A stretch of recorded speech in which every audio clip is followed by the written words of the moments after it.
You are listening to Missed Apex Podcast. We live F1.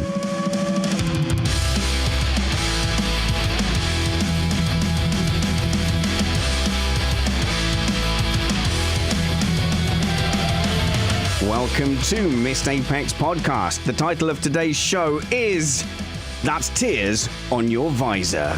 I'm your host, Richard Reddy, but my friends call me Spanners, so let's be friends. Welcome to the Spanish race review. I woke up this morning genuinely excited to see F1 back on a proper track, and in my opinion, Barcelona didn't disappoint. All up and down the field, cars were able to pass. There was some field spread, but that was not Barcelona's fault. Once again, I've been proved right. All chicanes are rubbish. Well done to F1 for listening to Missed Apex Podcast, and well done for restoring the final sector of this great Barcelona racetrack. There was also the first proper round of upgrades in the 2023 season. So coming up, we'll discuss, was Spanners right all along about what the final pecking order of cars would be once we got settled into the season? Will anyone threaten Verstappen at the top? And what happened to Ferrari? We are checking. And more on this siesta-free episode of Missed Apex Podcast. That is an independent podcast produced in the podcasting shed with the kind permission of our better halves. We aim to bring you a race review before your Monday morning commute. We might be wrong, but we're first, like Andrew Roberts was, who provided that show title. I'm joined in the shed by Matt Trumpets. Hello, Matt. Predictable. Entirely predictable. Really? How so? Well, the Mercedes chassis, of course, and that is going to be huge for them going forward because that's been one of their biggest issues to date. I think Mercedes could do with some predictability. And speaking of predictable, here's old Chris Stevens. How's it going, Chris?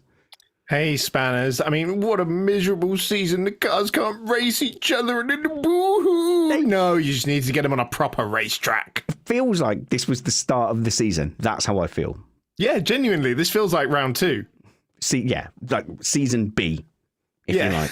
2023.2. We could do that. And we're also joined by internationally renowned sim streamer. It's Scott Stuffy Tuffy. How's it going, Scott? Hey, all good. I echo your thoughts, Spanners. Let's remove all chicanes from the remainder of the season, and it will provide us with some great racing.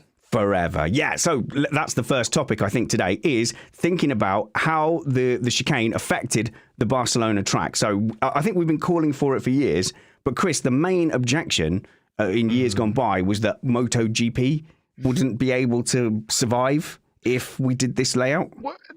No, I mean, well, MotoGP stuck around on the old layout far, far longer than Formula One ever did. I think for Formula One, it was done on sort of safety grounds. And I think the idea was as well to promote like better racing. The idea is it would bunch the cars up, and in practicality, it never really worked and has proven today the racing was far better with the old configuration of the last two corners being super fast right-handers. And I think what's allowed that to happen is the improvements in not just the car safety, but also circuit safety. So we now have a solution that works for bike racing and car racing. Everybody wins. And see, Stuffy, it's not 1995 anymore. As Matt was saying in the Patreon podcast, we probably don't need all of those safety chicanes anymore. No, exactly. And you think you've got the halo, just general technology has improved dramatically. And these cars provide considerable more downforce and grip than they've ever done in their history of Formula One. So, yeah, it was lovely to see a nice free flowing last sector that allowed the cars to stay close together with the alteration to turn 10 as well. No longer a tight left-hander, a bit more free flowing. That, cars were able to stick close and go side by side down into the first corner.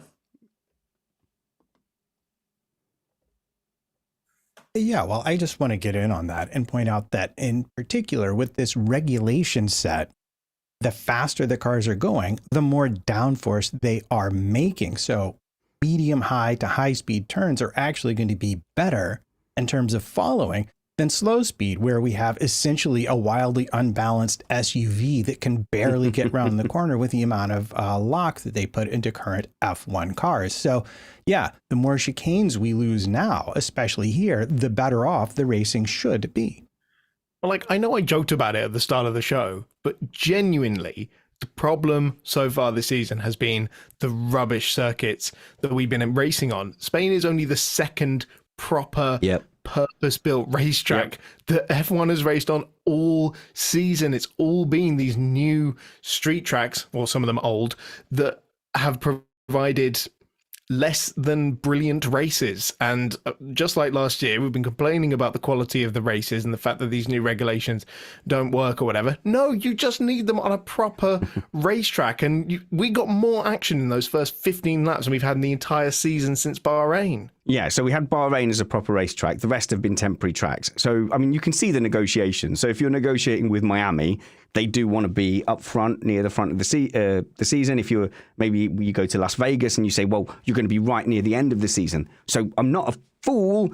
I understand how the money works. But I think in an ideal racing world, if you're going to have destination tracks, and I think there is a place for Miami, Las Vegas and Singapore. No, I didn't say Monaco. Well, that review went okay, didn't it, with Jono? We'll do that every year.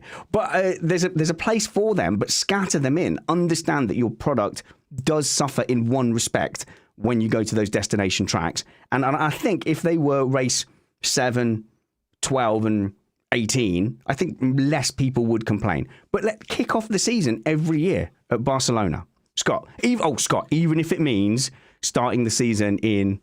What are we in now? Even if it means starting the season in May and ending it in February. Yeah, and I think what the proper circuits or traditional circuits provide is a wider opportunity for different strategies to come into play. And since Bahrain, even though that was a borderline two-stop, we haven't seen that been on offer since the first race of the year.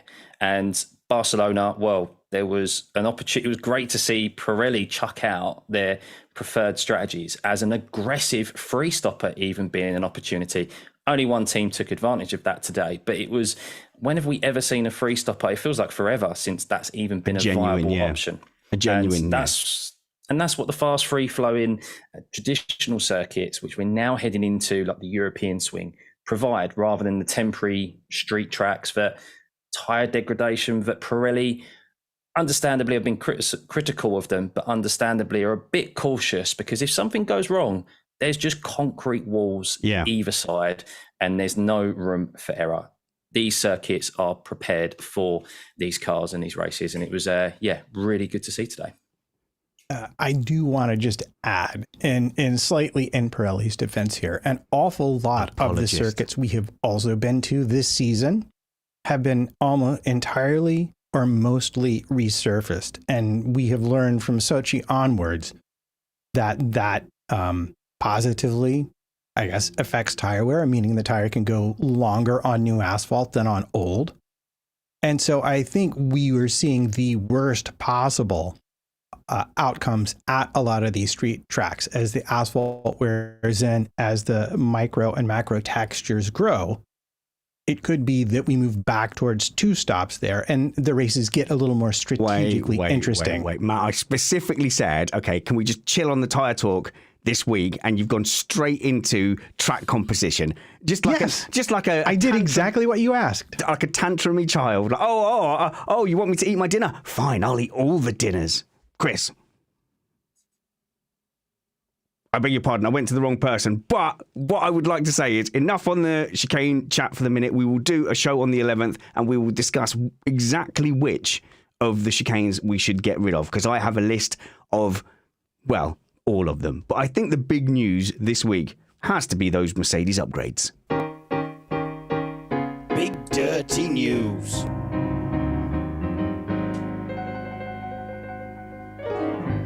Okay, well, if you're a neutral, then for the good of the sport, you, I'm sure, have been hoping for some kind of challenge from the rest of the field. And it feels like we've had an agonizing few weeks of seeing if these Mercedes upgrades would deliver anything. And it looks like, I think we can say conclusively, that they have done at least something, but we were denied it in Imola. We couldn't really see what was going on in Monaco, but the faces of the team in silver did seem to be a little bit more upbeat. Lewis Hamilton was smiling. And in Barcelona on Friday, yeah, it looked a little bit sketchy, but it developed throughout the weekend, Matt. But on Friday, Matt, there was doom and gloom, wasn't there, among the Mercfosi? Yeah, there was. Much to everyone's entertainment, the moment they hit the track, laden with test gear and FP1, and weren't immediately almost as fast as Max, everyone who was a fan was like, it's a failure. It's over. The season is over. The world is over. The entirety of the universe is coming to an immediate I saw end. those tweets. And yet, there were those who said, well, it's a brand new update. It's their first trip to a track where they can actually have validation for their concept. Probably they're just doing a lot of testing. And let's not forget, Mercedes has become very practiced at optimizing things over the Friday night into the Saturday. So maybe we should just hold off on the doom and gloom the slightest bit. Yeah, safe to say a few individuals who will not be named in our group chats. It was Brad Philpott. Were very critical and worried after seeing the lap times on Friday, and myself included with you, Matt. We were like, calm down. They're probably just gathering data. They're just trying to find out if these upgrades actually do what they want, regardless of everyone around them. But Lewis did look very worried and a little bit downbeat on Friday. We know he wears his heart on his sleeve, and that kind of did warrant some of the worries that Mercedes fans had, myself included. Mick Schumacher was back at the factory in the simulator. They worked long into the night to sort out something, whether it be setup and mechanical changes, and they came out firing on the Saturday, FP3, and then in qualifying, well, yeah, Lewis, other than kind of contact with his own teammate and a mistake, a couple of driving errors, I think, on the last lap, would have been easily P2. Okay, sorry, you've mentioned it now, so whatever point Chris was about to make, it has to wait as we play. Whose fault is it? Whose fault is it? Shadows of Barcelona 2016, when Nico Rosberg had engine mode problems and just unceremoniously shoved Lewis Hamilton off the track into the barrier. And if you want a bit of balance, Lewis Hamilton 100% kept his foot in to make sure that if he was going down, Nico Rosberg was sure as hell going down with him. What was that incident in Q2, Chris? Right. So to answer the question straight away, this is an issue with the engineers not collaborating or letting their drivers know about the track position of the cars around them, which happened to be their teammates on this occasion, because Russell, before even that moment, had already swass before the final corner in front of Lewis, right when they're both about to start their flying lap. So they were already way too close to each other. And Russell gets a rubbish exit out the last corner for whatever reason, moves over to the right to try and sneak a little slipstream off the slowing Ferrari, I think it was, in front of him. And then Lewis has got the massive double toe coming at him like a rocket ship, with the fact that Russell had the bad exit and with effectively a double slipstream. And so Russell's moving over to the right, and Lewis thinks, oh, he's backing out of the lap and letting me through. Great. What fantastic teamwork we've done there. I've got a great toe, and now I'm going to have clean air for the rest of my lap. When Russell suddenly goes, oh, I need to take the line into turn one. Oh, my teammate's alongside me. How did that happen? Yeah, well, I just want to say this is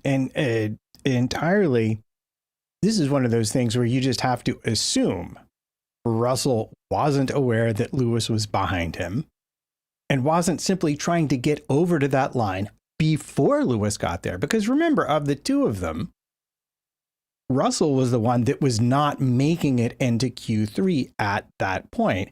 And Russell is the one whose entry to his final lap to make Q3 was absolutely spoiled by people finishing their lap. And this weekend, he was not the only person to get hung out to dry by traffic they didn't know was coming. I think if we really, as we like to do here, put blame on someone, not be neutral, I think you would probably put a little bit more fault on Lewis, because I don't know if anyone ever has given a toe to their teammate with the DRS fully open. I could be completely wrong there, but I know Lewis has got the overdrive there, but there must be an instant thinking, well, hang on a second, my teammate's got his DRS open. I know it's a long straight down Barcelona. Why is he not backing out of this or moving over to let me by? And yeah, it was quite funny to see. So you're from the Rosberg school of things. No, I'm just saying, I'm a big Hamilton fan, I'm a big George fan. Quite understandably, you can see why Lewis thought he was going to be let by, because George was so slow out of the final sector. But yeah, in these cars, I think what people don't realise as well is that there is a severe lack of visibility in these cars to previous iterations. And while even though they're going down a main straight, they can't see certain things on their right-hand side or left because of the wheels. Lewis probably didn't see Carlos Sainz, I think it was, who George was tucking in behind. And it's just these cars, yeah. I mean, they're going. Think how quickly they're going with the DRS. Oh, Scott, I've got to stop you there. There's a few points there that I maybe people missed, because it definitely was missed, like on the broadcasts. But Russell had let Sainz by between turns 13 and 14, so that had already messed up his entry. So he was all but done, and that was proved by the fact that he was able to continue his Q2 attempt to get through to Q3 and wasn't able to make it. So he was already toast the second he'd had to let Sainz by. And then Hamilton was just taking a normal exit, and he wasn't trying to overtake. He wasn't going for a gap. But if you've got that much of an overspeed, then obviously the person in front, their lap is toast, Matt. So really, like, Russell only had the choice between going alongside and shutting the door, and that would let him have an attempt at getting into Q3, or he had the choice to go side by side and he'd have to back off, and he's definitely out. Honestly, I just don't buy it. I think Russell suddenly realised Hamilton was closing in on him, and I think he shut the door, because that's the only outcome where he would get a shot at Q3. Yeah, I mean, I think that is a plausible conclusion. And I do have to admit, I appreciate Scott being our pain sponge here, stepping in and standing up for George. But the reality of that situation is he very much knew that Sainz was finishing a lap, and so he would be an obstacle on entry. He very much knew that his own start down that straight was massively compromised.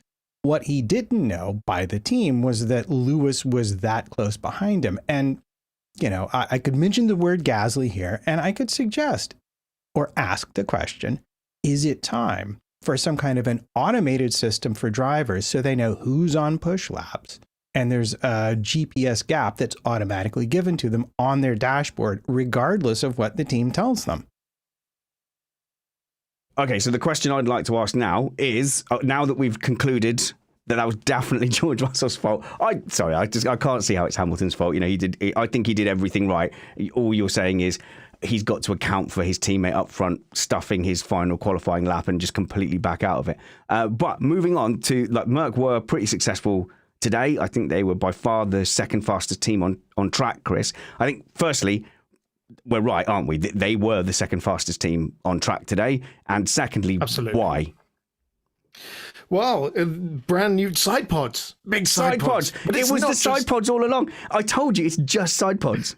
But it's not just side pods, though, is it, Spanners? There's been a modicum of updates to that car, which is usually quite a risky strategy, because when you bolt on a massive upgrade package onto the car that comprises of several different, bits and bobs, if one of them isn't quite working, you don't know which one. It to, yeah. It's hard to identify. So he's like, oh, we got this problem, but which bit did we put on that isn't quite working? And that can take some time. But when you're Mercedes in the situation they're in, I think it was probably a risk worth taking. And boy, howdy, did it pay off, because absolutely right, they were the second fastest team. Hamilton probably could have put it on the front row had he not made that last mistake in qualifying. Yeah. But then also you have to consider there was no Perez, there was no Alonso in Q3 for various other reasons as well. So take that with like the tiniest pinch of salt, I guess. But yeah, absolutely. They are now the second fastest team, I think. And we'll see how it sort of pans out across the rest of the. It's well and good us saying like, yes, Mercedes another second best team in Formula One. Cool. But this could be a race by race basis. But what's promising for them is that this is their first race on an entirely new concept, and it's already massively quicker than it was before, and really strong. So they can only move forward. First proper race. Jeez, stop it! Stop validating Monaco, Stuffy. Yeah, I think not to mention the dirty word, the taboo that is tyres, but Mercedes today could have taken, I mean, you heard George Russell come on and even considered the one stop, which was kind of unthinkable at one point. But you look at their lap times, they were very close to, well, they were clearly the better of the rest compared to when you compare them to Ferrari. Something that they've struggled with is their tyre life. That's why Aston Martin have been a bit better than them early on in the season. We saw that quite considerably in Bahrain.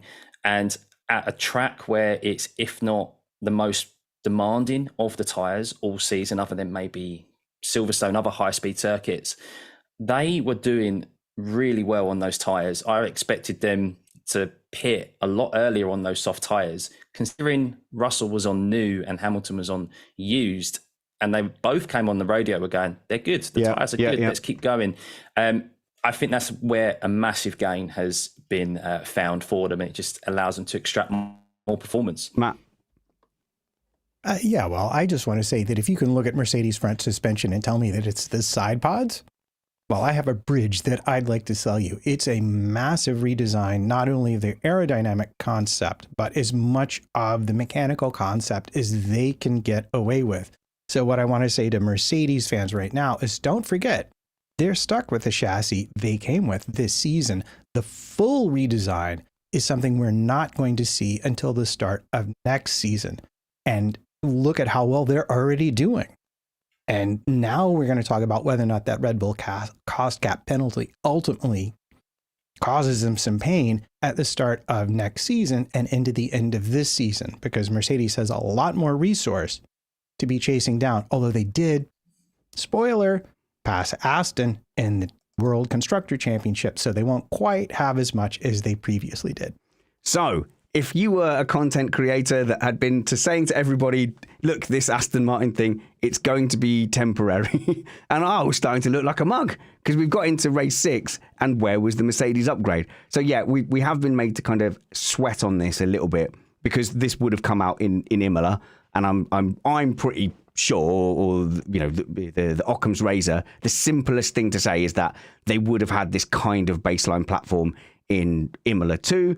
They looked much stronger in Monaco. They got to Barcelona, and it's kind of delivered as expected. So I think this is going to be the start of kind of quote unquote normal service being resumed. I would still expect now Mercedes to be behind but catching, Ferrari to be on their own in the middle, and for Aston Martin to just settle back into the top of the midfield. And I want to say up top, if that happens, there is absolutely no disgrace in that. Remember, Aston Martin is essentially the old Force India outfit. And it's the team that used to be, pound for pound, dollar for points, absolutely the best team in Formula One. They could maximize an opening season package, and you used to have interviews with Vijay Malaga at the start of every season saying, oh, do you think you can keep this up throughout the season? And him going, no. And then they didn't. So for Aston Martin to make a really good start, have all that glory at the start of the season, and then learn from that and try and come back at the start of next season, that would still absolutely constitute a success. But certainly my pundit muscles, Chris, were twitching when we get to race 6, and they're still up there in second. I still think that Aston can surprise at a few races. Oh, definitely. And I will never, ever, ever discount Fernando Alonso for something special. We've still got so long left in this season. I think possibilities are endless. So what I want to discuss here is the bifurcation of the Aston race pace, and will be a thorn in the side of Mercedes pretty much for the remainder of the season. I mean, we certainly saw on his outlaps on the hard tire how fast Alonso was going relative to everybody, even the people at the front at that time. It was fast. I wouldn't write Aston off as a competitor with Mercedes. I think they're going to bounce a little bit between being second, being third, the rest of the season. I think Mercedes will win on consistency, and I think because they have two drivers that are very closely paired in pace. Okay, so I'd like to get carried away on the hype train that this is the beginning of Mercedes marching their way onto a 2024 title push. So let's just pour some like cool water over that. Disregarding Ferrari for the moment, sorry, Tifosi, we will unfortunately get to Ferrari at some point in the show. And I can hear the Tifosi going, no, it's okay. Don't worry about it. But we will. We absolutely will. So just taking Mercedes versus Aston Martin as our start point, I think we've got a few caveats. So Maria's asking in our Patreon live chat, and I'll put this to Stuffy. Stuffy, could the cool temperatures have flattered Mercedes? Possibly. Cooling is obviously an element that the teams do need to be worrisome about. We know Ferrari always kind of struggle in the higher altitudes where temperatures rise considerably. But no, I don't think so today. I'm just double checking the strategy that Aston Martin ran, and they were the only team to go soft, and then to the hards at the end. And it doesn't seem like that strategy really played out too well for him. It didn't allow him to close up to Carlos Sainz or the top four whatsoever. So there could have been, while I think it was quite evident they were not on the pace of, quite clearly no one is, of Red Bull or Mercedes this weekend, they should have had an opportunity to get at Carlos Sainz in a struggling Ferrari. And I think they made a bit of a mistake in regards to their selection of tyres this weekend and the strategy they ran. Well, first of all, I want to agree with you. If anything, cold temperatures aren't going to help Mercedes, because remember their issue with tire warm-up in the opening laps of the race. Mercedes has been extremely good always on tire management in races. It's been one of their strong points, even when they were struggling with the predictability of the car, which has now gone away. So we see a much better expression of the potential of this concept. With regard to Aston, I will disagree with you, however.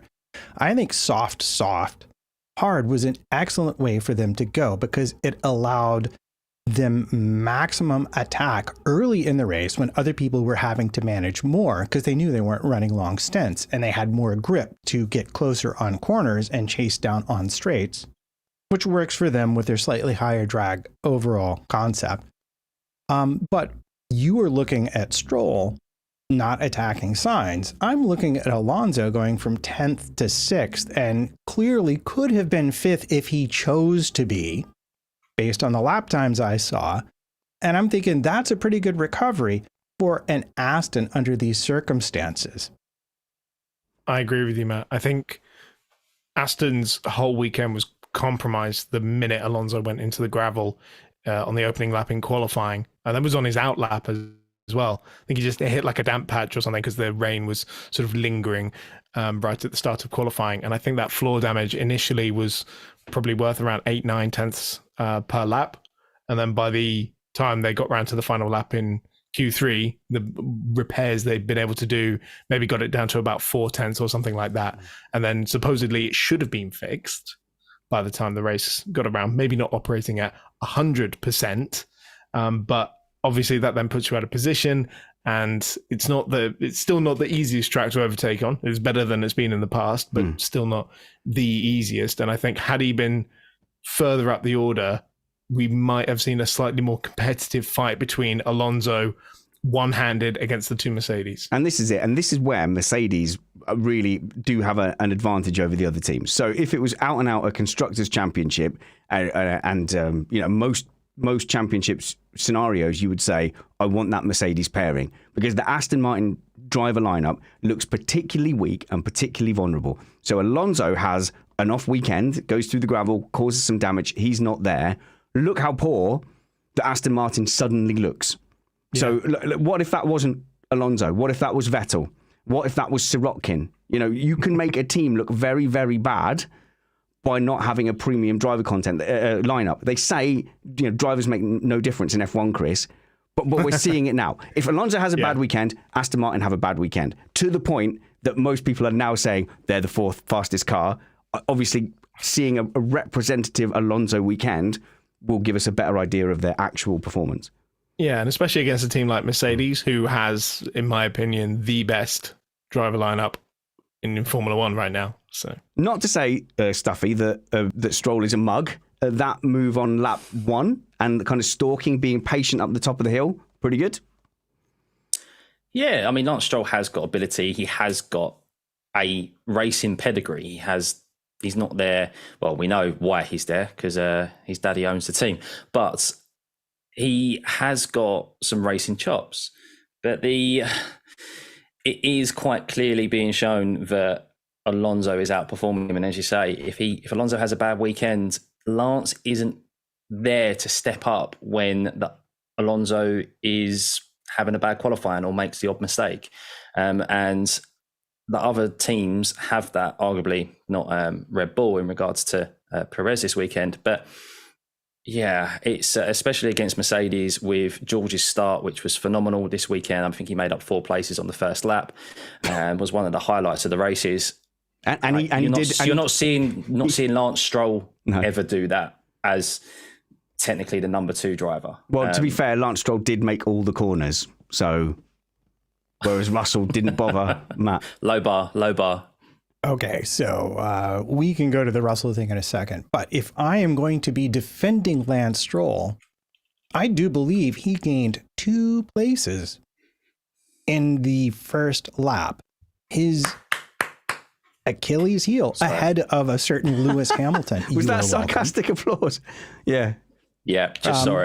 But his Achilles heel, and the reason why Aston's race at the front rapidly devolved into keeping him ahead of Ocon, is simply his tire management is just not great. It never has been. And it's the one area of his racecraft that, if he improved, would massively help the team out. And in fairness, Stroll's had a couple of punchy opening laps, isn't he? Remember the one in Jeddah where he just nailed someone right around the outside?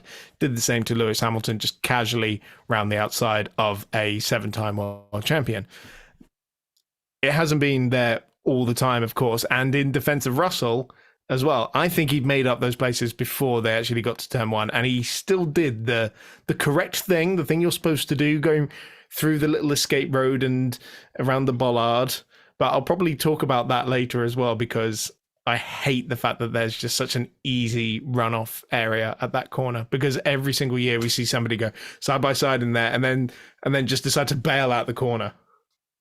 I think this is the thing with Stroll, is that we see glimpses, and we have done throughout his career, the odd podium with Williams, but he's had ample opportunity in F1 now. Is it his 5th or 6th year?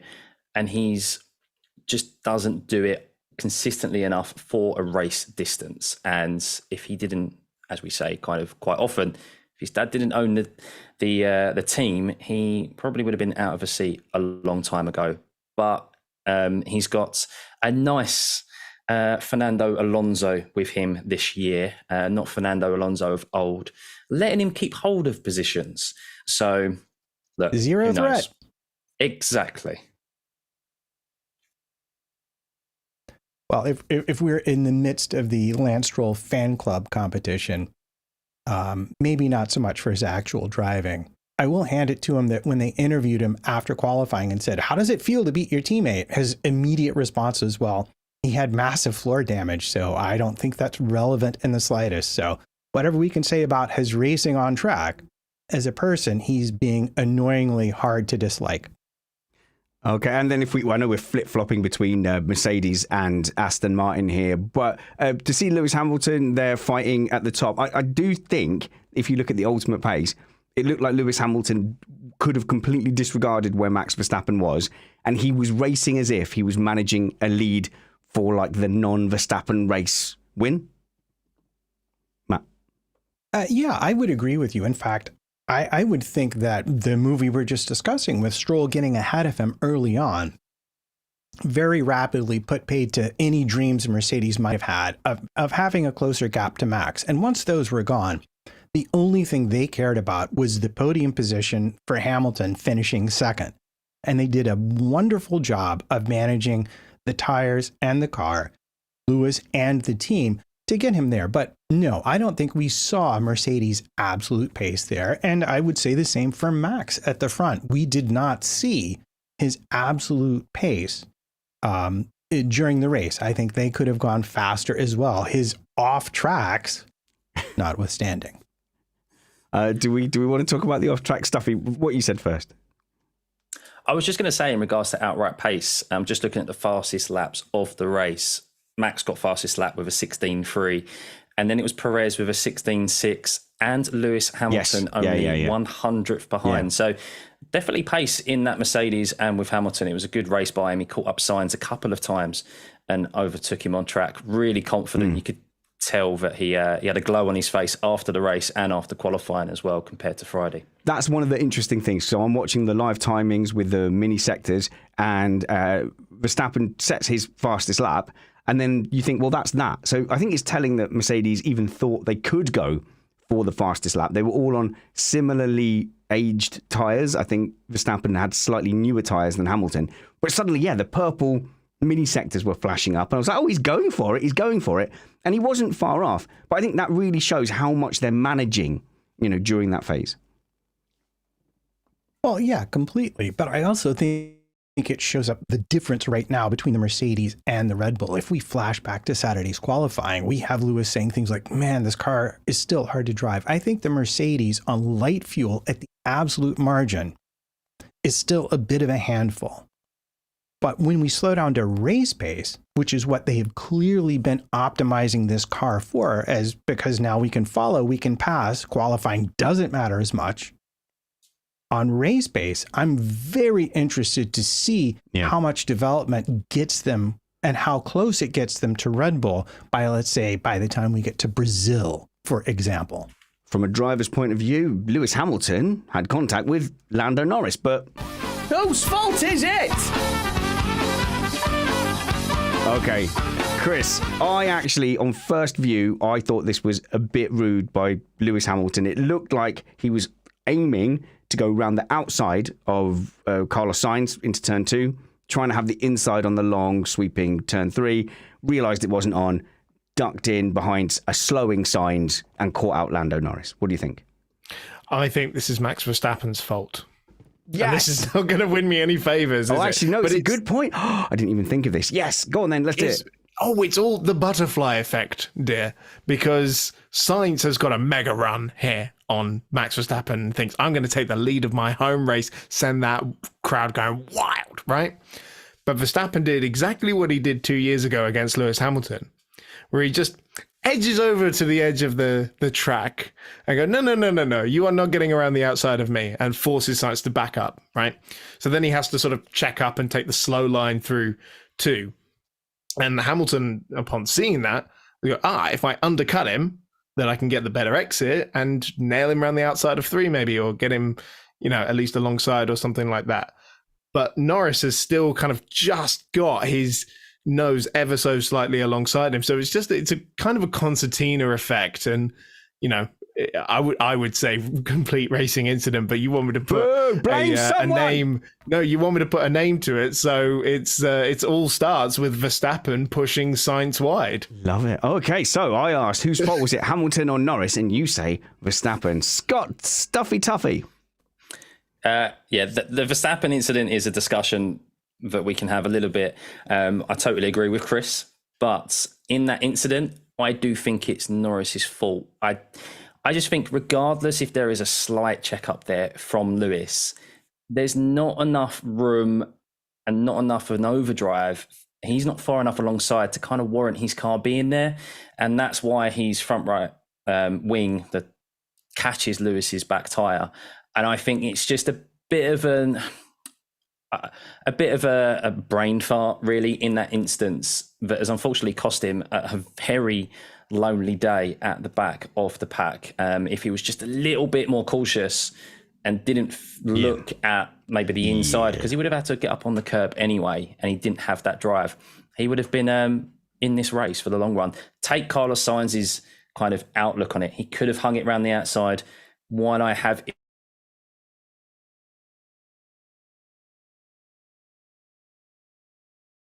fault of the long game, I don't want to go out at T1 at my home circuit. I want to finish this race and play the long game.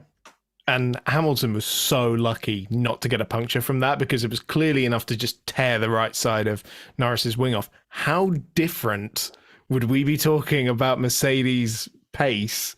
Would we be hailing them as the second fastest team if suddenly Lewis Hamilton were taken out of that race competitively at turn 2? Well, we would, because Russell would finish second. Yeah.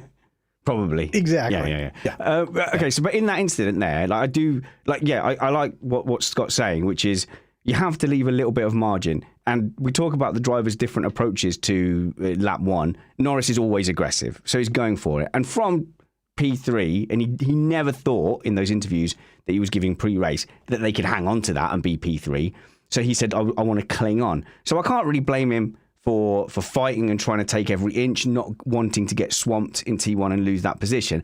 But ultimately, yeah, if he that decision to not leave any margin for any kind of checkup means that look, he ended up near the back of the grid. The Verstappen versus Sainz one is interesting because it's the commitment that Verstappen still has to do that kind of move, to move to the outside, Chris, because he was the one on the radio saying, no, when you're alongside, you have to leave space and into that braking zone.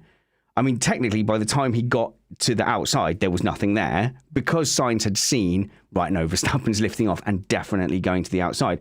But, had Sainz held his ground around the outside, I think all day long, that's a collision. 100%. Oh, yeah, but that's why Sainz backed out of it. Yeah. Okay, Matt. Well, I'm going to slightly disagree here. By which I mean entirely disagree. I think we saw Max drive to the outside of the corner because he saw Sainz backing off, because Sainz, as alongside as he wasn't alongside enough to compromise Max's line out of the exit. Carlos, as you say sensibly, knew he wasn't really going to win that battle and figured he was better off making the long play. Max responded to that by taking full advantage on his exit, trying to get back up to the pace that he would have preferred to have driven through that turn. And then, as we said earlier, the fact that he didn't get all the way there resulted in Norris losing a big chunk of his front wing, which is, more or less on Norris. I disagree that he would have known Sainz was there at that point. But I think why this is an interesting talking point is because a similar situation happened later on in the race with Yuki Tsunoda and Guan Yu Zhou, and Zhou didn't back out. Zhou hung it in where Sainz could have done, and while contact wasn't made, because Zhou pulled out of it and went, no, I'm going down the escape road because I want my race to continue. I can quite clearly see that he's going to drive into me here.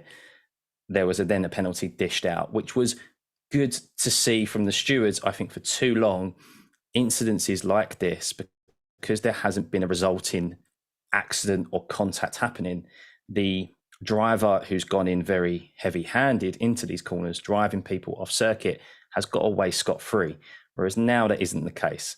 The Verstappen incident is because it's a first lap incident, and there's always a little bit of leeway there, I think. But yeah, the Zhou and Tsunoda incident was interesting and has caused a lot of discussion, to say the least. Okay, so moving on to Verstappen, since we're talking about Red Bull. So we'll look at the Red Bull drivers' performances, and it's always very difficult to talk about a driver who's got a very dominant car. So this weekend, as opposed to last weekend, where they said, the Q3, Sector 3 was an absolute miracle lap. It was the incarnation of Ayrton Senna, and his ghost, and some angels lifted him onto a rainbow to dance around Q3. When you have a dominant car, it isn't always like that. And I don't think he nailed his lap in qualifying. And I think he himself said, look, we have a lot of margin here. There was a couple of mistakes. They didn't get their tyre strategy quite right in qualifying. Yeah, they were still like a good margin ahead. I think he was like 0.3 ahead, but people were saying, well, he could have easily been, 0.6 ahead. But when you've earned that car advantage, which Red Bull have, and Max Verstappen has earned his place at the number one team in that, that happened. So that's the position you're in, but we don't have to pretend that it was a super stellar performance. When it comes to the race, he didn't have to do anything particular at all today. So this is the kind of race where he was fully relaxed. At no point did he have to push. The only time he had to push really was on his attempt at the fastest lap, which he got. And then he complained a little bit that he was overheating the front tyres when he was on the hards. Again, nothing that would affect race pace. What I did find interesting was the psychology of the interview with Christian Horner, whereas all season he's been saying, oh, those teams, they're going to catch us any minute. No, it's not domination. We're in immediate danger at any time. They were asked, Mercedes look like they might catch up to you. He immediately said, well, we still won by 25 seconds. So the first time that he's been kind of defensive. I think, Stuffy, that there's a comfort zone that they've enjoyed, but they might be aware that they just need to keep a little bit of an eye out. Yeah, to add on to Horner's comment after the race, before the race, he said the only thing that is going to cause us issues today is the weather, if the rain comes in. So, yeah, a little bit of cockiness there, or a little bit of reassurance that we're still top dogs, while all the talk has been about Mercedes and Ferrari upgrades and other team upgrades. They're still there. Maybe behind the scenes, it's a little inkling that the cost cap might actually affect them later on in the season. And that's a first kind of showing of that, reiterating to the fans, to the media, we're still going to maintain this advantage to the end of the season. But yeah, it's intriguing psychology if you look into that sort of stuff. I mean, there's always talk Red Bull going to win every race this season because they've won every race so far this season. Is Max going to have this championship wrapped up by August? He's so much faster than Perez. I mean, I would say Perez the last few races has really, really kind of dropped the ball and is now really not looking like the championship contender we thought he might have been a few races ago. But I still think this is far from the most dominant F1 car we've even seen in the last 10 years, let alone in history. What? Because I think even if Mercedes, when Mercedes had the 2020 car, for example, that probably is the best Formula One car that's ever been built, and they somehow didn't manage to even win all the races, or even did they even get all the poles that year? So are you saying that this Red Bull isn't like a historically dominant F1 car? I'm saying it's not the most dominant. Okay, well, that's a really high bar to be the most dominant car ever. Yeah, but that's history. what everyone's treating it like it is. But it is really, really dominant. Yes, it is really, really fast. Okay. Yes, I'll admit there is a significant gap between Red Bull and the rest of the field, but I'm saying there is plenty of opportunities for other teams to win races because they're closer than other teams were to Mercedes at the height of their powers, and they didn't manage to do it. Matt. Well, if we're going to discuss a historical dominance in a single season, Didn't want to. it's got to be the McLaren that won all but one race back in the MP44. I can't remember which one it was. 88. No, and by the way, for the record, no, this wasn't a topic. But by all means, let's start scrolling through Wikipedia. But no, is the Red Bull that dominant? Well, it might actually wind up being. But is it that dominant, beating competitors that are on equal pace with it? No. Everybody else, Mercedes and, oh my gosh, Ferrari, have absolutely dropped this ball. So there will be that asterisk attached to it. And I think that's probably what we're arguing about here. Well, I think it's more about the performance of the actual Red Bull and was it a faultless weekend by Max? Well, the stats show it, but he's got the car and he's in the mindset that he doesn't need to do, while he's still willing to get his elbows out like we saw in T1 and risk a 5-second time penalty for going for fastest lap, because his engineer even went, no, don't go for it. Like, we don't want to risk anything. He's still going for every point that matters. And I think what's important here is that it is a shame that we don't have really a proper championship fight. The championship is already out of Perez's control. He needs a few DNFs. He needs Max to have a couple of bad weekends, but he doesn't seem to be having that. Even if he has a poor weekend, he's going to stick it on second because his teammate's going to beat him. But yeah, they don't need to be both of them performing at 100% to win races at the moment, because they do have that advantage. Okay, well, look, so far we've seen Red Bull only kind of pushing each other. And, you know, a lot of Perez's wins have come from when Verstappen was, you know, messed up qualifying. Perez has had no competition from Perez Verstappen has had no competition from Perez when he stuffed it in qualifying. Where did he put it in the gravel? I forget. He put it in the gravel in one of the races and ended up missing Q3. Then he's hit the wall in qualifying for Monaco, and then he's messed up qualifying again here in Q2. So apart from them challenging each other, they've not really been under any pressure out at front. So if Mercedes do get a package together and get a little bit closer, so they're genuinely in Red Bull's pit window, they start throwing in some undercut attempts, they start being good enough on the tyres so that the overcut becomes a worry, then we'll see. We'll see how they react then. Because so far, Red Bull in 2 seasons or a season and a quarter, they've not really had to make a decision. They've not had to make a call.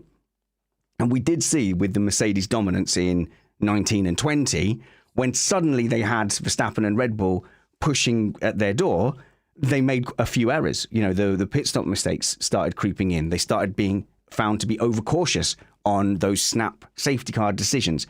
So I don't think it's completely beyond the pale that Mercedes, who have stated that they've got upgrades coming to every race, will make up that gap. Because do we have faith? We have faith, don't we, that the punishment for the cost cap will start to kick in at some point. So look, we could be looking at a mid-season where things turn over on their head, Matt. And, you know, there's one DNF from Verstappen, a couple of mistakes under pressure. 50 points in a 23-race season can flip like that. Your game on. Yeah, I mean, I think the idea that Red Bull is a lock to win every single race this whole season isn't confirmed yet, because we don't know the full extent of how the cost cap will be affecting, and the penalty, Red Bull. And we have certainly heard from unnamed sources that it already kind of is in certain ways in terms of the decisions about what they choose to develop and where they spend their resource. And as we get closer to the summer, they're going to be even more under pressure because they also have next year's car to consider. So by the time we get, again, this is why I picked Brazil, we get close to the end of the season, we have a full season of Mercedes under massive development versus a Red Bull that is trying to do just enough to stay ahead. We could have some genuinely interesting racing the last part of the year if it works out the way it's supposed to. But that means Mercedes has to get it right. And that means the cost cap penalty has to actually really bite as much as we sort of kind of hope it will. Okay. Any hope for Perez? Any hope for Perez? Some qualifying results obviously not gone his way. Interesting one from Helmut Marko was, it was a bit of a challenge at the beginning, challenge from Perez. And then he said, this is Helmut Marko, very odd comment. Now the situation has resolved itself. What? How has that resolved itself? Helmut Marko making very odd comments? No. Matt. Well, I don't know if you caught this comment, but apparently Perez has been attempting to emulate, to a certain extent, Max's driving style. Oh, dear. To get more out of the car. Now, this makes sense to a certain extent if you're Perez, because obviously the car is being tailored to how Max likes to drive it. And if you want to pursue a championship, and this is why I bring it up, if you want to pursue a championship, you're going to have to learn how to drive the car like Max drives it in order to push him. Otherwise, you just get the odd race where everything falls into the way you like to drive, and you can maybe win, or you can be there or thereabouts. So from Perez, I actually think it shows, if this is an accurate reporting, this shows a real mentality that he is 100% going after this. So you might not believe it. I might not believe it, but it's pretty clear to me. Perez thinks it's close enough that he still believes it. And that's what's going to matter as we move through this season, because until or unless Mercedes get close, Perez is the only person who's going to make the battle for the lead interesting. Scott. My only worry for Perez is a certain Daniel Ricciardo waiting in the wings. And that's not, and I know Spanish is going to jump in and have a go at this. Yeah, but it's not Danny. Him from now to the end of the season, it's not so much his title challenge, it's whether or not if he's going to stay within a reasonable distance, points-wise, from Max while they've got no challenger.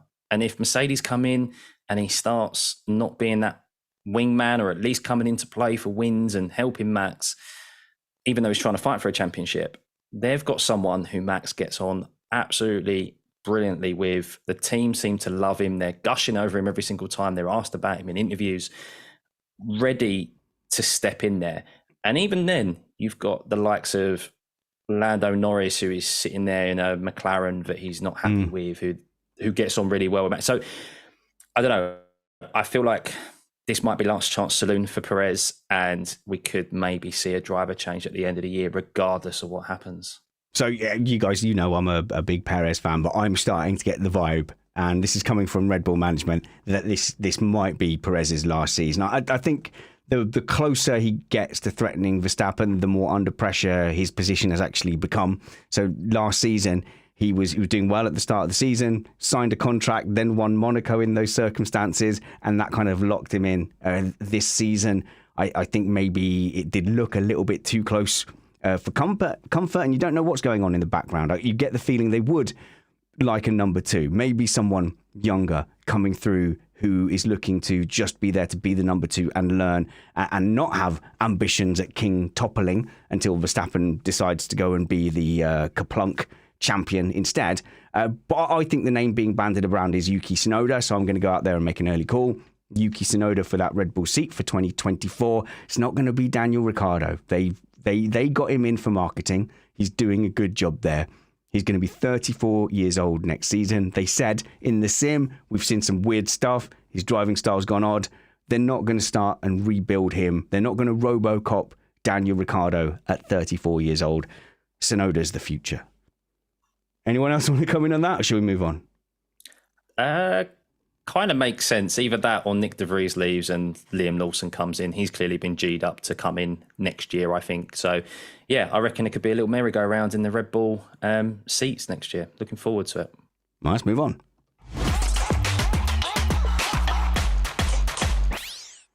Dad, do we have to? Yes, you've got to eat your Ferrari before you can have the good stuff. No. Talking about Ferrari is good for you. It provides vitamin D or something, or Plan F, or Plan A.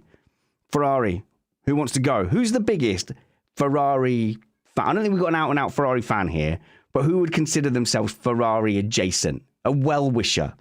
Okay, who doesn't actively wish Ferrari harm? So that's my hands down. I like Ferrari. Okay, go on then, Chris. Find a silver lining in whatever the hell that was. I can't. I genuinely can't. I mean, what a mess of a weekend. And the biggest confusion of all is what on earth is going on with Charles Leclerc's car, where it suddenly has no pace in qualifying, goes absolutely nowhere in the race. There's not a single redeeming feature on that car at the moment. It doesn't look after its tires. It's clearly not got enough downforce. It's not exactly a killer in a straight line either. And Leclerc's obviously having a very tough time driving it. And Sainz only went backwards after looking pretty punchy in the opening stages of the race. So first of all, I have to say this is the race where Ferrari clearly fulfilled the terms of the prophecy, whereby corporate management meddles, replaces the team principal, and they wind up in fourth place. That has clearly happened. You're describing like a Wicker Man kind of thing where we have the annual... Yeah. Oh, no. I don't want to continue that analogy. That's too bad. But I would now like to welcome all Ferrari fans to Copium Corner, where I dangle the golden bait of hope for those of you who are losing faith. And what I have to say to you is very simple. What Mercedes now has, predictability and handling, is something Ferrari is still chasing. And the good news for you is that it was a very, very, very, very big update that Ferrari brought. And it may be over the course of the next couple of weekends, they understand it better and enough to begin to follow the same path as Mercedes. The engine is good. The drivers are good. It's not as done a deal as this weekend made it seem. I would love to just take Carlos Sainz and Charles Leclerc out for a round of golf and a few pints afterwards to just go, lads, come on, what's happening? Because those two are publicly now just kind of not giving two hoots, because Carlos Sainz has openly come out and gone, our tire management in Deg is shocking. Charles Leclerc has no idea what is going on. And it just seems like it's a mess. And with a big upgrade package this week, it clearly did. It moved them backwards. I know you can argue, obviously, Mercedes has moved themselves forwards, but they were barely in front of Aston Martin. And then there was a possibility that, as we've discussed, they could have even beaten them. But yeah, it's a very odd situation there at the moment. My response to that would be, you say it moved them backwards, but if I look at the Saturday qualifying, it seemed like they were pretty quick overall. At least, I mean, I know Lewis and the new wing and everything, Mercedes might have been faster, but Ferrari has been a single lap car. Yep. And I feel like the developments haven't significantly ruined that for them. The question is whether or not they can bring the consistency to the race that Mercedes obviously now has with their updates. Yeah, you made the point there that they are a single lap car because they're able to just switch their tyres on so quickly. But that, I'm sure, of course, you don't want to lose your performance in qualifying. You don't want to sacrifice one for the other, but I'm pretty sure they would sacrifice some qualifying performance to perform better in the race, because they've got no hope at the moment. I mean, Charles was just, God knows what was going on with his car. There's lots of theories in regards to he was struggling to turn left. Every left-hand corner, the car just wasn't reacting to what he wanted to. And what I thought was quite bizarre was that on the Saturday night, they opened up his car. They broke part firme, which is why he started from the pits. And yet they openly said, we still don't know what was wrong with his car. We acknowledge that there's something wrong, but we don't know what, which is a little bit disconcerting, especially if you're Charles Leclerc. I've got a guess. Didn't they start Friday with the upgrade only on Sainz's car? And then I guess overnight on Friday, they also put that on Leclerc's car? Or they did it between 1 and 2? And it was working okay on the Friday, that upgrade. It just, to me, it smacks of, if you make that big a change over the course of a tightly packed weekend, then you're at risk of a finger fault, putting something in that causes a latent failure. And I think both you and Chris and Matt had theories. I think, Matt, you were saying it was to do with the ARB or the roll bar or something you suspected. Well, that came from Brad. He thought the torsion bar was at fault for it. But it could also be just a cracked chassis. It wouldn't be the first time. Damage to the chassis has concealed unpredictability in driving. And, look, the strategy, stuff like that, I have no real answer for Ferrari. But in terms of the actual car and the development of it, well, it's a big development. It just showed up today. Let's at least give them a few weekends before we decide that they've gone entirely the wrong direction. Although, again, in terms of the prophecy, it wouldn't surprise me if they had. Stuffy, on your round of golf, I think you need to take the Sainz's, is it Leclerc's engineer, Xavi? I was just about to mention him. The we are checking. I'm sorry, how has that man still got a job? Oh, that's harsh. That's harsh. No, it is. He doesn't air confidence whatsoever. No, I'm sorry, if I'm Charles Leclerc, I'm sitting there going, what are you going on about? Listen to me. Like, just every single word that comes out of his mouth, bless him, it just seems out of his depth and he doesn't know what to say. It's like, he's probably looking along the pit wall going, what do I say? Also, we don't know. Well, look, this is not a football podcast. We don't tend to call for people's heads here. No, that's your West Ham showing through, Stuffy. Well, yeah, my East End get rid of him. What's he doing? He's having a laugh. He's a joke. But you're not wrong that they don't exude confidence over the pit wall. Not that we should have his head. And even Sainz, he's questioning everything. They're saying to him, you need to hurry up. Sainz are like, no, the pace is good for this strategy.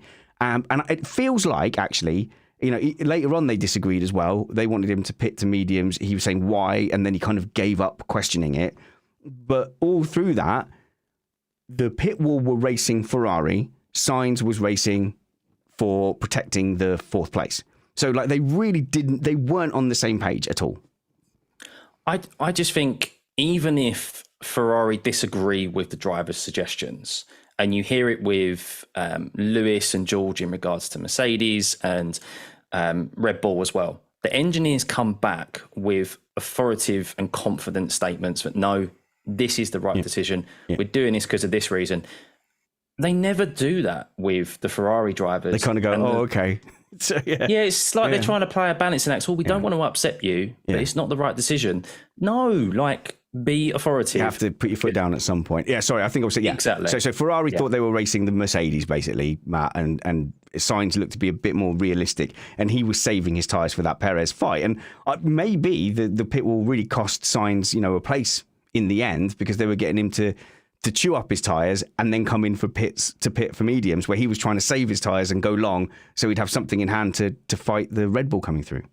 Yeah, so there wouldn't be that tire offset. And the medium tire, why did it never wind up on Charles Leclerc's car? I think what we see with Ferrari is he asked for it. Sorry, Matt. I think Leclerc asked for it and they ended up putting him on hards. I think the softs. The softs. Sorry. It's okay. I think we see an inflexibility in Ferrari. I think we see issues with weather prediction.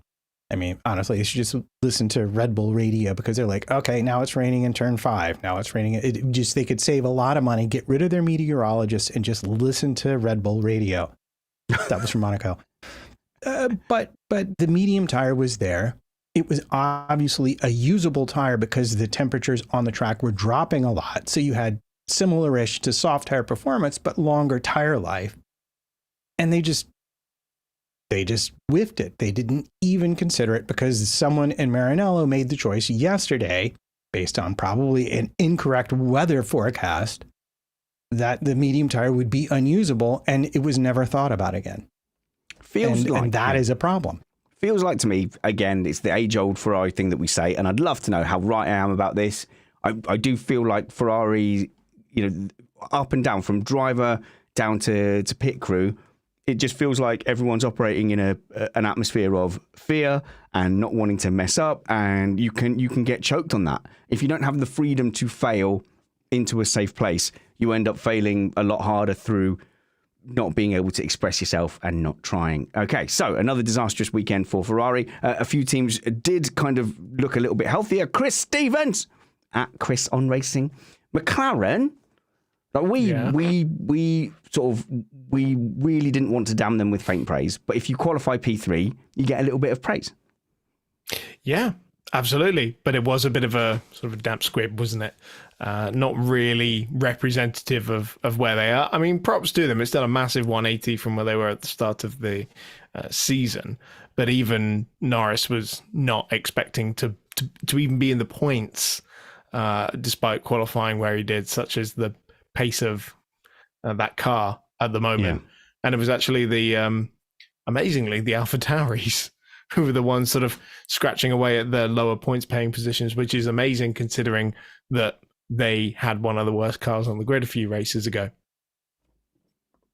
Matt?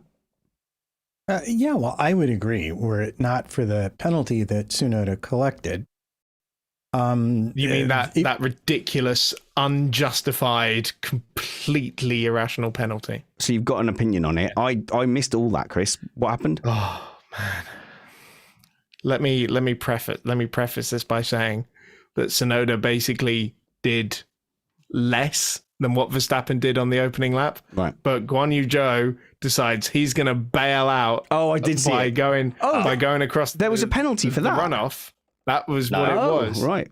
No, Stuffy? No, come on, Stuffy. Please enlighten me. Did you see how close they were and how Tsunoda eventually moved over to the outside? Yes, Max carried more speed, but that is a pure case of the fact that just because there was no contact, because one driver decided to save his car from a collision when he was rightfully in front and entitled to a car's width on the outside. He was not in front. He was in front. He was in front. He was totally in front. I'm adamant by about what? this. A whisker? Well, in front's in front, though, Chris. Sorry, VAR. It doesn't matter if your knee's offside, you're offside. And don't give me your football rubbish. He's footballing us again. Like he was in front. He's entitled to a car's width, and I'm fed up little rant. I'm fed up of cars on the inside just thinking they can I take agree. the apex as quickly as possible. Zhou took the escape road correctly, was inches away from losing his front wing because of Tsunoda carrying too much speed and being later on the brakes, and rightfully so, got a penalty. It's harsh because Tsunoda deserved a points finish. He drove tremendously. But in that situation, he deserved a penalty. Well, I'm fed up of drivers deciding to bail out into an escape road the second they get close to another car. You just want the drama. Yeah. I know No, you're glad I about don't. Russell. You want to see... Hang on. Russell clearly made the precedent that you can just drive onto the escape road, overtake Piastri and then not get any penalty. So if he can do it, why can't Joe do it? Matt? Look, if Sainz can back out and slip in behind Verstappen, why couldn't Joe do that? Anyway, that's fine. Matt, calling it. I'm calling it, Matt. Yeah, I'm going to have to go with Stuffy on this one. Oh, I looked shocker. at the Thought you were moving onboards. this on. I looked at the onboards. I looked at the camera angles, and I will just tell you that if I had seen what Joe saw based on the camera angle into turn one, I would have done exactly as he did. I think the TV direction killed us a little bit because they switched to the oncoming shot after Joe reacted to how close Tsunoda was on the entry to turn one. And so people got a mistaken impression of, he wasn't really that close. But no. He really was that close. And as far as Russell goes, I hate to say it, I looked at that one too. And he came back out pretty much where he went off. So he was entirely correct in what he did. If by pretty much you mean a full place ahead, then yeah. He made up room on the outside, and he only put himself alongside Sainz and Piastri by being fast enough into that corner to be in a position where you couldn't make that corner normally. So the only reason he was there was because he sort of, let loose and kind of dived down the outside. And then, I can't make it now, so I'll go down the escape road. And then he still came out in front of one of those two cars in that battle. So I don't understand. It's 3D thinking. He's a clever lad, but he's put himself in a battle that he couldn't naturally have made the corner in, gone, I need to go into the escape road, and come out in the middle of that battle. He came out between Hülkenberg and Joe. The three of them made up a load of places because the people on the inside got concertinaed, but he was the furthest back of them, and the two of them came over, and he really did have no place to go. He followed the rules. He jumped on the road, went around the bollards. He came back out, and he did get in front of Joe, but he was still behind Hülkenberg. I think that's a lesson to anyone now when there's a runoff. Just brake much later. As long as you've got a bit of open space in front of you, just brake much later. Get yourself into a position that you're just alongside, Alonso 4 rows forward. Alonso it. And then be like, no, I had to take the escape road. But technically, I'm back where I was when I went off. Lucky. See, if they'd just extend that gravel trap, then you would never have this. This would be a non-issue. Yeah, I'm not saying it wasn't clever from Russell, but I think that's calculated, and that's great, but he should have got a penalty for it. Anyway, all right, I think that's about that. Let's move on to the podium.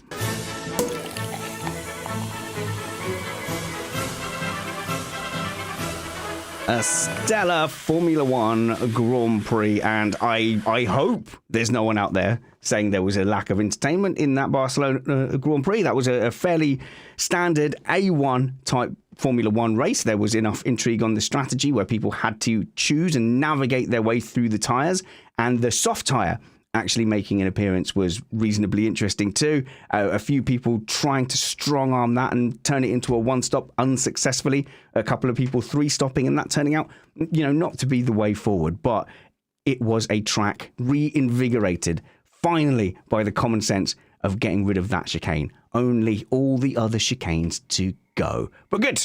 I hope you enjoyed the Spanish Grand Prix. I hope you enjoyed our review. Now it's time for us to give out our awards. Let me introduce you to our panel. There's Chris Stevens at Chris on Racing on Twitter, and you can go and follow his stuff. He's been commentating over at some kind of tin top race car race, but we'll put a link to it below so people can see you in full animated commentator style. Yeah, man. On the International GT Open. That's what I'm commentating on this year. And yeah, exactly, word for word. And not just on Twitter, on Instagram, on TikTok. Yeah. Oh, yeah.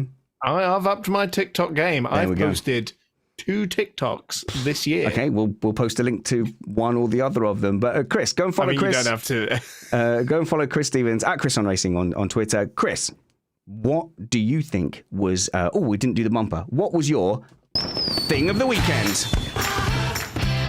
Woo-hoo-hoo. What's your thing of the weekend, Chris? My thing of the weekend, it has to be the circuit for pushing to have the old layout back with the last 2 corners. Because I think even I can't remember if they tested there this year or not, but even like before the start of the season, we were just going to have the regular old track again. And then they started pushing for it, and they made it work, and they made the changes they needed to make, and it's just brought this circuit back to life. And it's actually really enjoyable, not only to watch again, but also to see the race as well. So that's got to be I know it's slight low hanging fruit, but it's made such a huge difference. Stuffy, you're known as Stuffy, and it's Stuffy with 2 E's and 3 Y's. Oh God, yeah, it's wrong every time. Yeah, double F E double Y. Double F E double Y, Stuffy, yeah, and you do sim racing stuff, and now we can see your face during the sim racing because you're not on VR, you're on triples. Have you managed to stop the cat turning off your sim equipment during streams? Yes, I now have a protective device called a book over my power button. So yeah, very sophisticated, guys. You two are also a long-suffering owner of a ragdoll kitten. But yeah, go and check out Scott's work. We will stick that in the show notes below as well. If you're into any kind of racing or sim racing, go and watch that, because Scott does sit and pick apart not only the techniques of his driving and stuff, but the thing that I really love is that you're picking through quite a lot of idiots, in an open lobby, and you're fairly honest about that and how to deal with them. And you're often very conservative as well, let them make their mistake, how to avoid idiots. Yeah, I like to think that I've had plenty of experience now to see accidents coming up. And some people do ask, how did you see that? Through years of experience of crashing myself. So every crash was a bow in your quiver. Okay, Scott. Exactly. Who gets your Thing of the Weekend award? My Thing of the Weekend is actually George Russell in the cool-down room when asked by Max and Lewis, are you getting on it? And he goes, yeah, I'm staying here tonight, so why not? But they meant absolutely nothing in regards to getting on it, in regards to having a good time that night. I think it was something to do with spraying the champagne at a certain individual. But yeah, if I had to give it to a racing sense, it would be Lando Norris's P3, because the McLaren has been nowhere near a podium attempt this weekend. How old's George Russell? Previously. Mid-20s, 25. 25. Yeah, see, if I was a 25-year-old race driver, I can't imagine any of them not being in Barcelona, having just got a podium in the Spanish Grand Prix. Of course you're in whatever club or hotspot or discotheque Barcelona has to offer. Yeah, he's been pictured with Alonso a few times, isn't he? There you go. On a night out, and he's the eldest on the grid. So exactly. Yeah. All right, cool. Well, let's go to Spanners. Spanners, your Thing of the Weekend. Where can we catch you on social media? I don't really like to draw too much attention to myself, but you can look on my Instagram. That's Spanners Ready, or Richard Ready, I think, on Facebook as well, and at Spanners Ready on Twitter. Please follow me. I like people following me on social media. What's my Thing of the Weekend, you say? Well, I'm going to go ahead and give it to Lewis Hamilton. My goodness. Lewis Hamilton, P2, has been struggling for the last, 30 races, has been absolutely throwing everything at team development, has been allowing extra sensors, upgrades on his car to sort stuff out. I think he's been playing an absolutely stellar team game, helping push the car forward with development. And this P2, after a season that looked completely lost, I think is absolutely fair reward for all of that. And he was dominant over his teammate this weekend, all through practice, all through qualifying. And if you look at the race as well, he was consistently, when they were on the mediums, maybe say 2 or 3, 4 tenths a lap quicker. On the softs, where he was probably even managing quite a lot, was consistently at times nearly a second faster than Russell, and had plenty in reserve as well. So Lewis Hamilton back on his game. That's my Thing of the Weekend. Matt, social media? Well, things? Promo? At MattPT55. You can find me on most social medias there. And, you could always send me an email at Missed Apex if you prefer that ancient mode of communication. Missed Apex, yeah. Or feedback at Missed Apex. Matt gets those too. I do indeed. So originally my thing was probably going to be the reconfigured front suspension for Mercedes, because that looked like a very hard task to pull off. And then I thought, well, no, if I say that, it should probably be the factory for bringing updates that made the Mercedes so competitive. But sadly, that was all taken out by the actual race, where we had George Russell going, "It's raining in turn 5. And then a few laps later going, "Oh, wait, guys, I think that's just my sweat on the inside of the visor," because I just, that thoroughly entertained me. So it gets my thing of the weekend. That's amazing. Okay, so now we go to Chris now. Yes, because while we're talking about the positive things and promoting our social media channels, I would just like to say, if you're not already following at Missed Apex F1 on Twitter and TikTok, then you, my friend, are missing out. And if you are one of the 30% of people watching this video that isn't subscribed to our YouTube channel, if you've made it this far, we deserve a subscription. Hit that bell.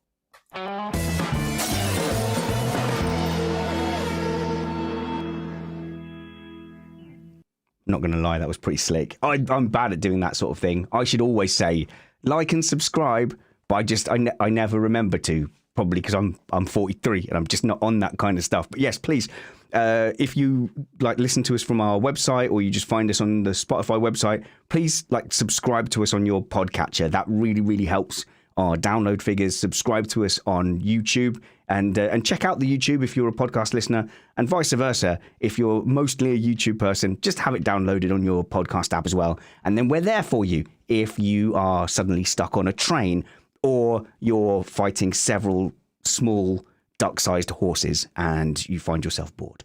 Also, if you want to be a patron, patreon.com/Missed Apex. Thank you to so many brand new patrons in the last few weeks. We have a patron Slack group. There's a bit of extra content on a Friday before a race, and your podcast feed is ad-free. So that's all the positivity out of the way. Now let's get on to judging people from our sofas with the Missed Apex Award. Oh no, you missed the apex. All right, Scott. You've already called for the head of one working person this week. And, he's going home to his family, and he's like, "Hello, little ones, how are you?" And they're like, "Hey, Daddy, what are the podcasts saying about you today?" He's like, "Oh, no, they singled me out, just me. There'll be no extra pasta for the family today. My job is under threat." But apart from that, who missed the apex for you? I'm sure we'd get a nice severance package anyway. The team and two who missed the apex for me are Haas. Hulkenberg in particular, 8 positions lost. Wasted, yeah. I mean, they brought upgrades again this week. Another team that actually looked like they were doing okay in practice. And Hulkenberg, once again, a decent enough qualifying into Q3. And then they were the only team to try a free stop because their tyre management was horrendous, just like the team that they buy their parts off of, Ferrari. So, they've thrown away a number of good points finishes this year already, because both of them have had their fair share of making it into Q3, and I don't think either of them have got anywhere near enough points. Matt, you want to defend America? Well, wait, was America attacked? Where is my rifle? I think that is your right. Sorry, I couldn't resist. It's not my gun. That's all I'm saying. It's in your religion. It's in the script thing that you guys had. Okay.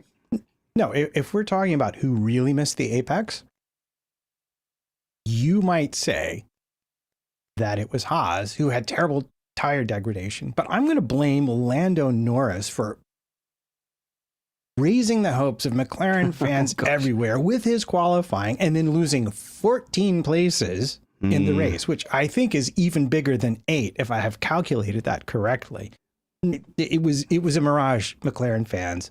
At best, they were on for a point. So they have a lot of work to do. That's all I gotta say. I'm going to defend and attack Lando Norris in the sweep of a hand. So in his defense, he literally said to everyone, no, Like, we'll be lucky to get in the points. Like, he said the same thing you're saying, Matt.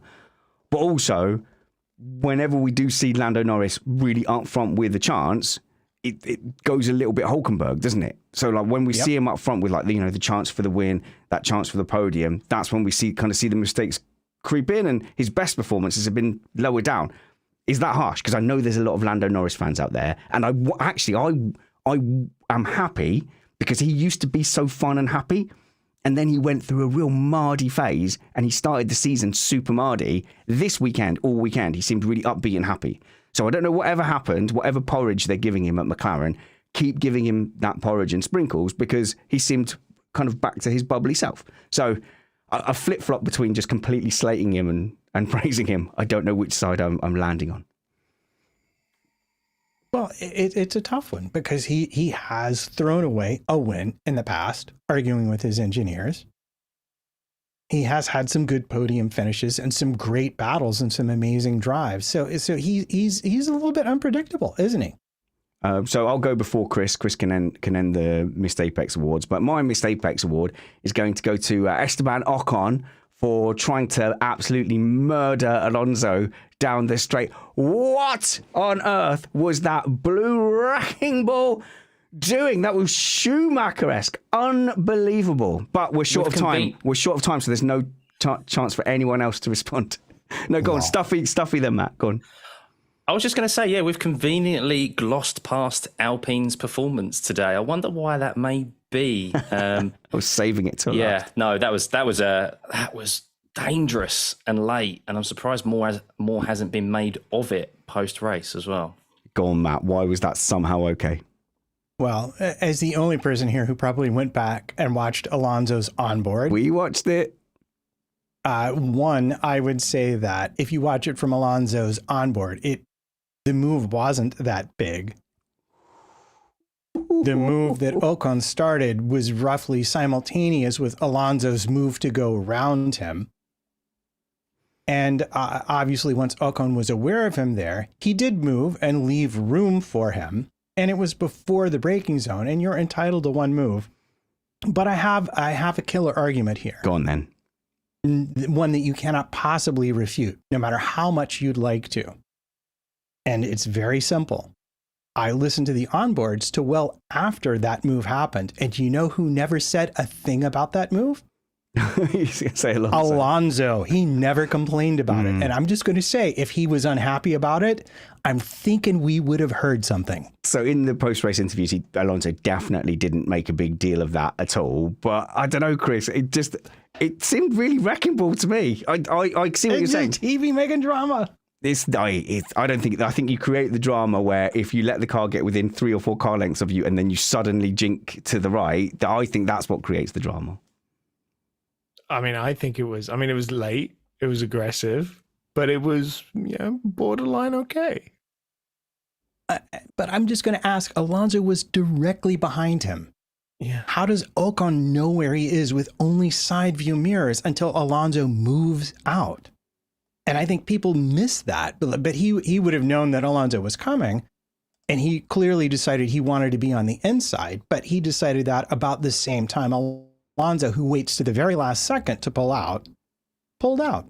And it worked out the way it should between two racing drivers who were relatively decent at racecraft. I just think it's risky to wait until the last second to pull out, that's all. Chris Stevens, who missed the apex for you? Stop sniggering at the back.